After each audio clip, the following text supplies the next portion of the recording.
Hallelujah. God is good all the time.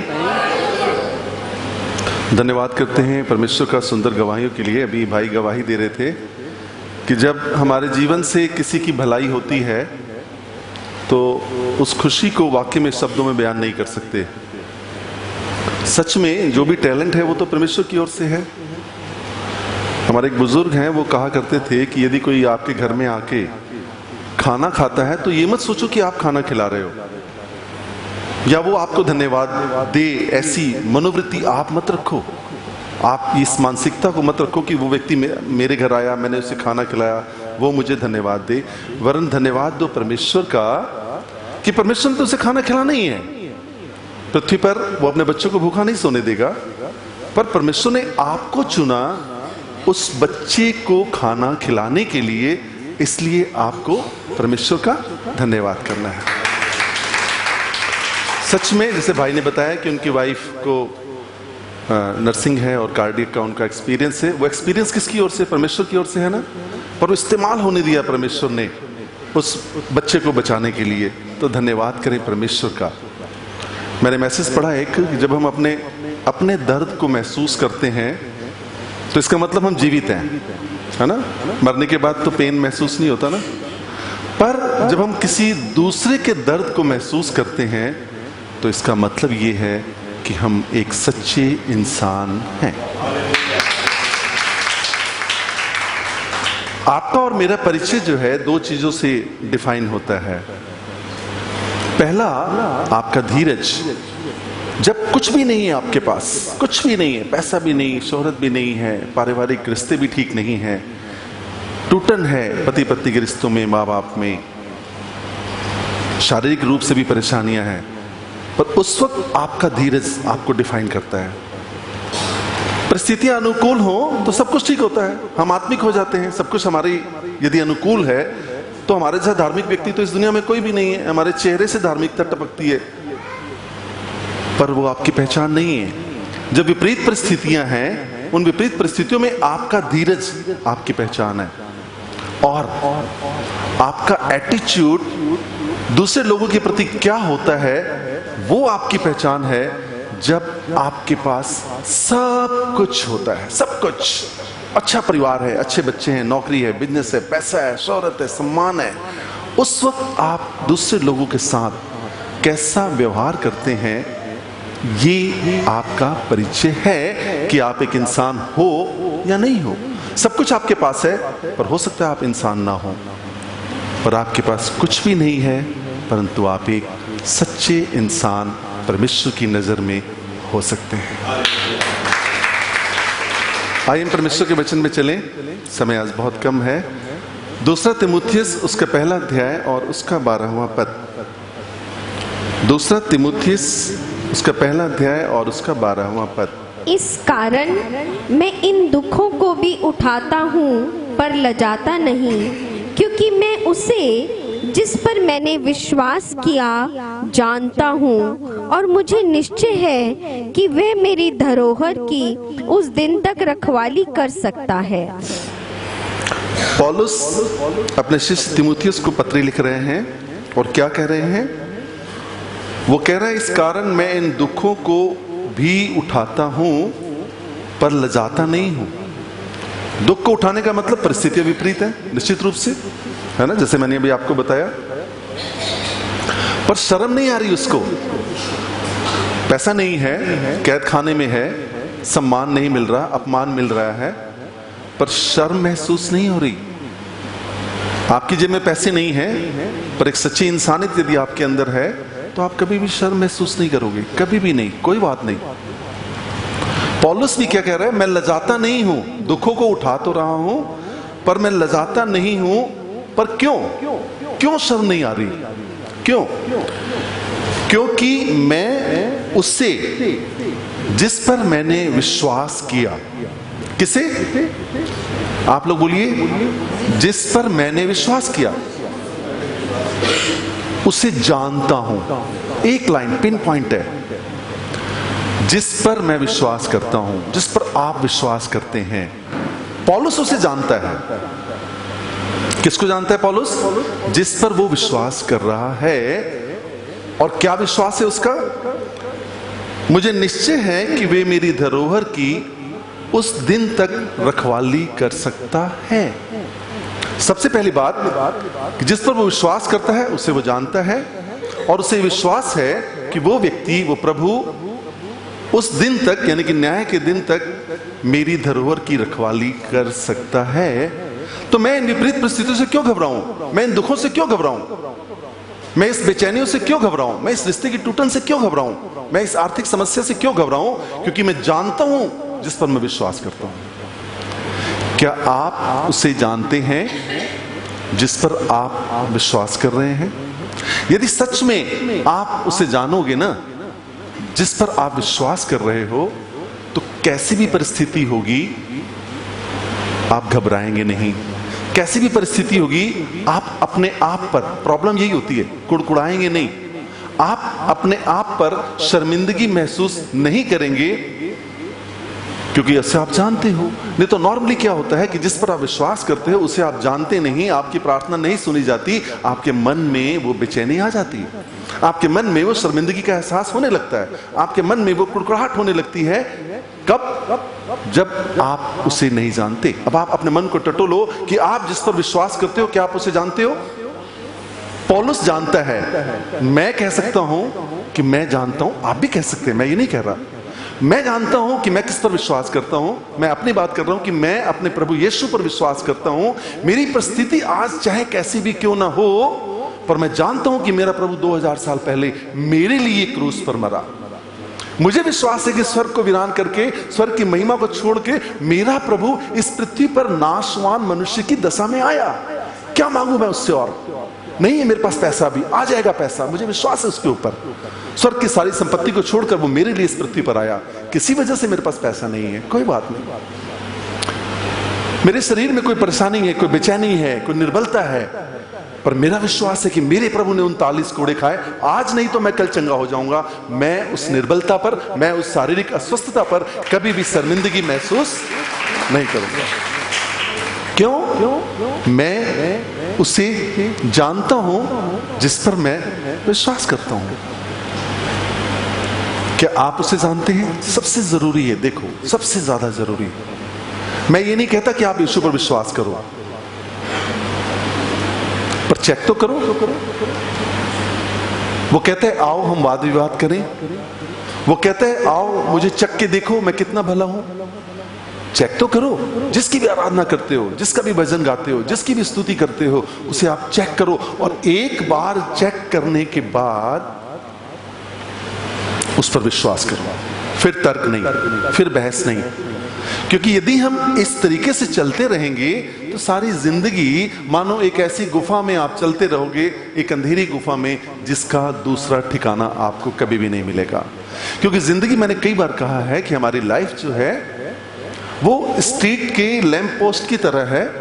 एक lamp post पे रोशनी है जीवन के एक पड़ाव पर, आप उस पड़ाव से आगे बढ़ते हो, दूसरे पड़ाव पर फिर रोशनी है, पर उन दोनों पड़ावों के बीच में अंधेरा भी है। यदि आपका विश्वास उस परमेश्वर पर है तो उन दोनों लैंप पोस्ट के बीच में जो अंधेरे की जगह है, आप उस अंधेरे से कभी भी घबराएंगे नहीं। उन परिस्थितियों से, उन रिश्तों की टूटन से, उस आर्थिक समस्याओं से आपका विश्वास कभी भी डगमगाएगा नहीं। आप उन विपरीत परिस्थितियों में अपने आप पर कभी भी शर्मिंदगी महसूस नहीं करोगे। पर कब? जब आप उसे जान जाओगे जिस पर आप विश्वास करते हो। सबसे मेन बात है,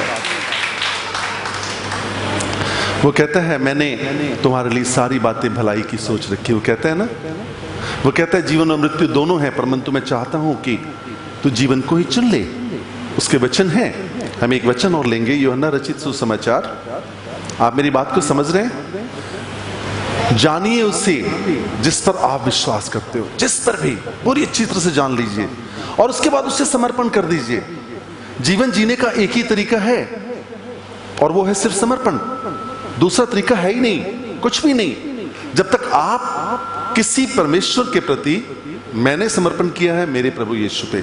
मैं चाहता हूं कि पूरी पृथ्वी मेरे प्रभु यीशु के प्रति विश्वास में समर्पित हो जाए, पर मैं इस चीज के लिए किसी को बाध्य नहीं करता, क्योंकि मेरा प्रभु ने मुझे भी बाध्य नहीं किया। मेरा प्रभु खुले खुले हाथों से, खुले दिल से कहता है, मेरे बेटे आओ मुझे चेक करो, करो मुझे चेक। थोमा को भी कहता है, आजा डाल ले मेरे पिंजर में मेरे हाथ अपने। सोचो ऐसा प्रभु है वो। क्या जरूरत है उसको अपनी सत्यता आपके सामने प्रकट करने की? क्या जरूरत है कि अपने अस्तित्व को नकारने वाले के सामने वो अपने अस्तित्व की प्रामाणिकता सिद्ध करे? क्या जरूरत है उसे? परंतु ऐसा सृष्टि का सृजनहार परमेश्वर अपने आप को थोमा जैसे संदेही और नाशवान मनुष्य के सामने कहता है, आ मुझे चेक कर और अविश्वासी नहीं परन विश्वासी बन जा। सारे जगत को प्रभु कहता है, आओ वाद विवाद करो, चक के देखो, विश्वास करो, पर एक बार चक के देख लो, एक बार विश्वास कर लो, फिर उन परिस्थितियों से आप घबराना नहीं, क्योंकि आप उस समय उससे जान जाओगे जिस पर आप विश्वास करते हो। यूहन्ना रचित सुसमाचार उसका 6वां अध्याय और उसका 37वां पद। कैसे जानोगे उसे? कैसे वो हम अपनी धरोहर को अंतिम दिन तक कैसे रखवाली करने वाला हमारा परमेश्वर है? जो कुछ पिता मुझे देता है वह सब मेरे पास आएगा, और जो कोई मेरे पास आएगा उसे मैं कभी ना निकालूंगा। जो कुछ पिता मुझे देता है वो सब मेरे पास आएगा। उसके बाद वाली लाइन ध्यान से सुनो, जो कोई मेरे पास आएगा मैं उसे कभी नहीं निकालूंगा। लास्ट वाली लाइन, कभी नहीं निकालूंगा। 39वां पद एक बार और आप पढ़ो।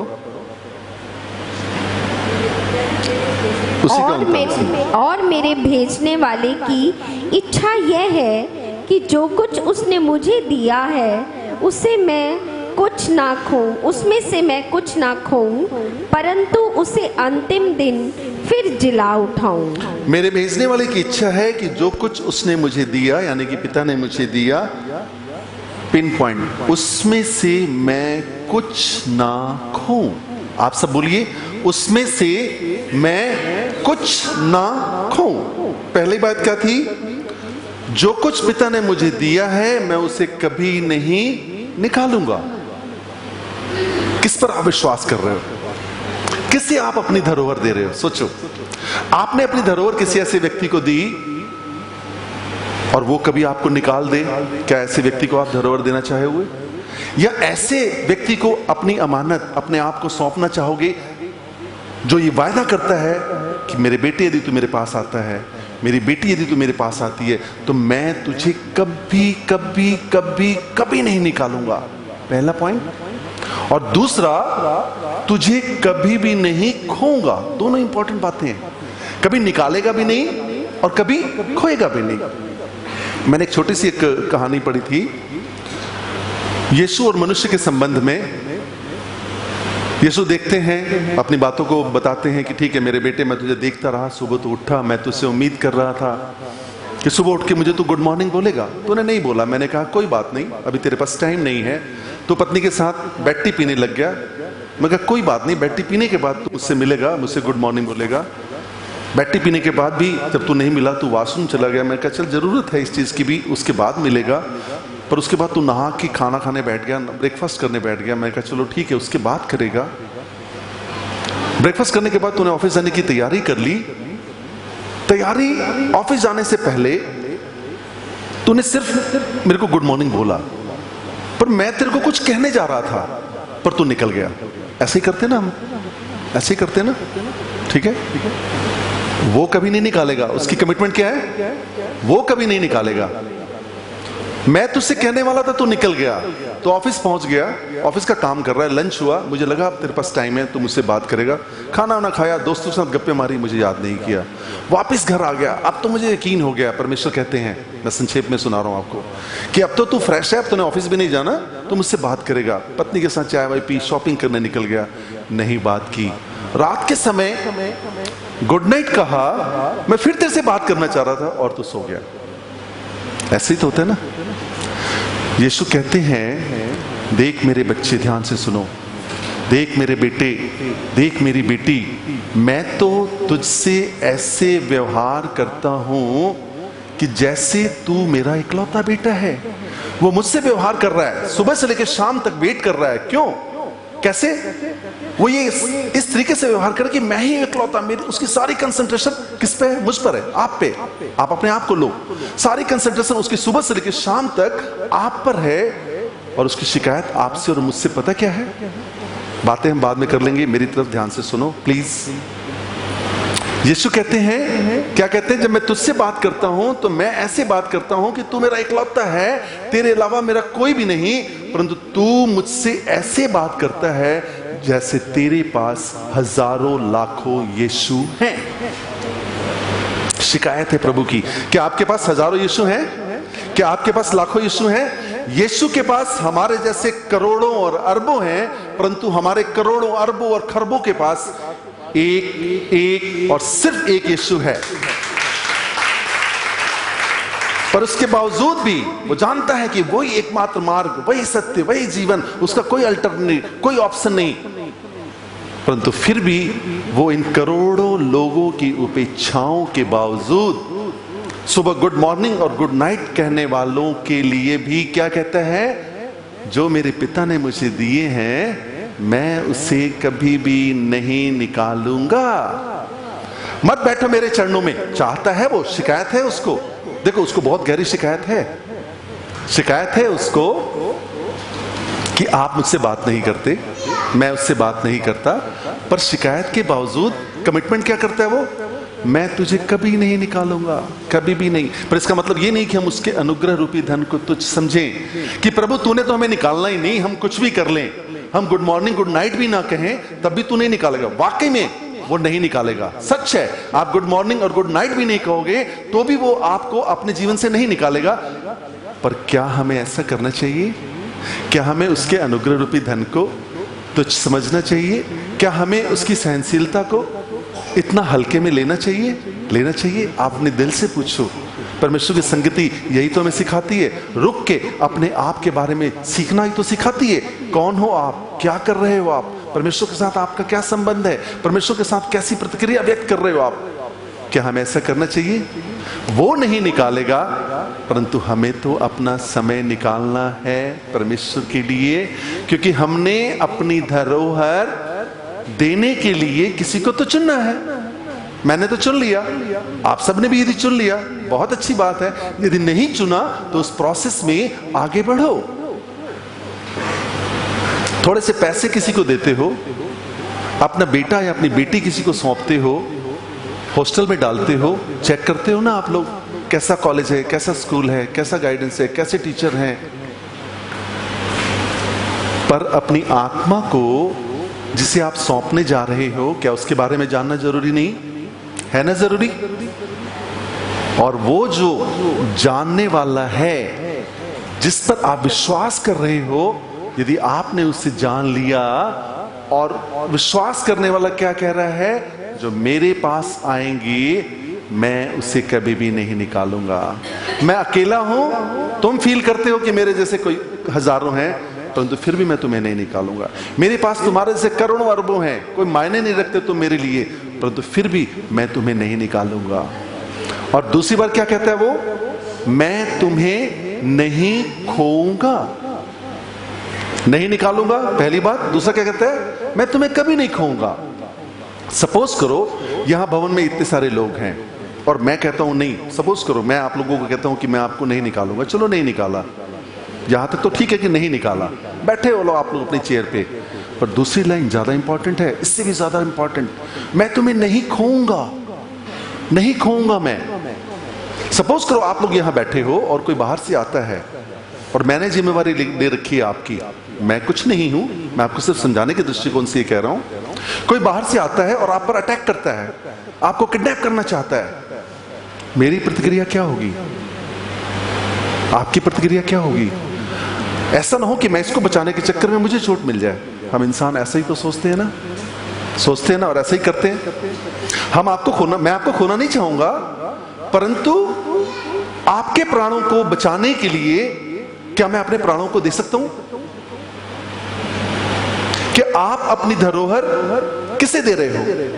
कोई है ऐसा जिसे आप अपनी धरोहर सौंपने जा रहे हो, या आपने सौंपी है या सौंपोगे, जो आपके प्राणों को बचाने के लिए अपने प्राणों को खोने के लिए भी तैयार हो? हमारा प्रभु ऐसा ही तो है। वो कहता है मैं अपनी भेड़ों के लिए अपने प्राणों को देता हूं, और सिर्फ कहता नहीं है, उसने अपने प्राणों को दिया। आप सब जानते हैं। किसे दोगे आप अपनी धरोहर? किसे सौंपोगे आप अपनी अमानत? सबसे पहला पॉइंट, परमेश्वर कहते हैं हम उसकी आराधना करते हैं जिसे हम जानते हैं। तुम उसकी आराधना करते हो जिसे तुम नहीं जानते। हमने उसकी आराधना करनी है। आराधना से करने से पहले उसे जानो। कौन है वो? यदि आप उसे जानते ही नहीं, आपकी आराधना बेमानी है। बेमानी। किसकी पूजा कर रहे हो आप? किसकी आराधना कर रहे हो? आप उसे जानो, तब उसकी आराधना करो, और तब उस पर विश्वास करो। सबसे मेन बात, आपका विश्वास जिस किसी पर भी हो, आपको उसके बारे में पता होना चाहिए।